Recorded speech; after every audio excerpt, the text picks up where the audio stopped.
Olá, nós estamos no segundo dia do Congresso Mundial de Pesquisa em Cabelo, que está acontecendo aqui em Barcelona. Hoje o dia foi muito cheio de informações e eu vou começar contando para vocês o que a doutora Maria Miteva falou na aula dela com os achados histopatológicos das alopécias cicatriciais.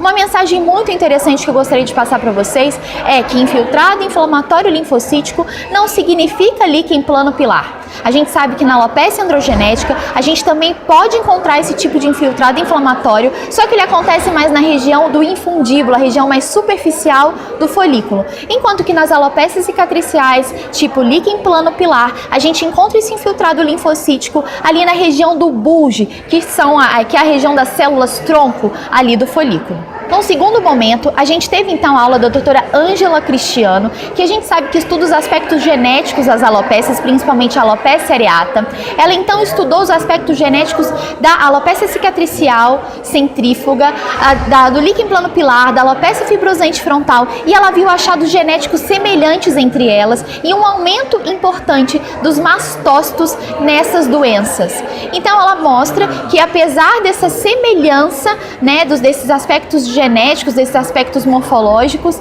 a gente tem um padrão clínico totalmente diferente entre elas. Nós tivemos também um bloco de destaque, que são as desordens relacionadas aos hormônios. Foi apresentado pelo Dr. Camacho a síndrome Sarra. A gente sabe que a síndrome Sarra ela é formada por 4 características clínicas, que são seborreia, acne, hirsutismo e alopecia androgenética. E ele mostrou que apenas 21,5% dos pacientes apresentam essas 4 características clínicas concomitantemente. Um outro aspecto interessante foi que ele mostrou que tanto na puberdade quanto na menopausa, a mulher apresenta um hiperandrogenismo relativo.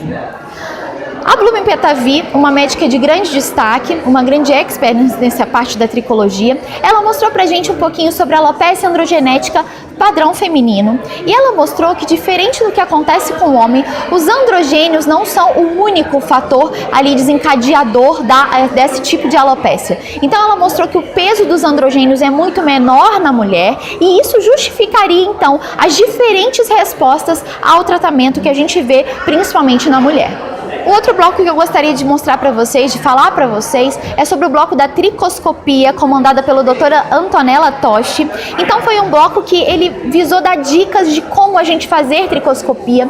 Então é interessante a gente entender que a tricoscopia, ela sugere o diagnóstico, ela é fundamental para a gente fazer a biópsia, entender aonde que estão os achados, para a gente conseguir um local mais representativo para o nosso patologista, mas ela não é diagnóstica.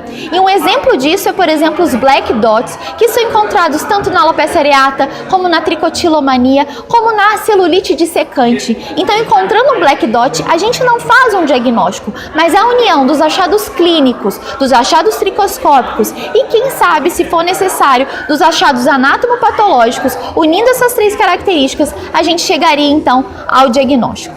Então, é interessante a gente ver isso, foi mostrado esses aspectos que a gente não pode dar o diagnóstico com apenas um achado tricoscópico. Então era isso que eu queria falar para vocês. Amanhã é o 3º dia de congresso e, de novo, a gente vai vir com mais novidades. Um beijo e até lá!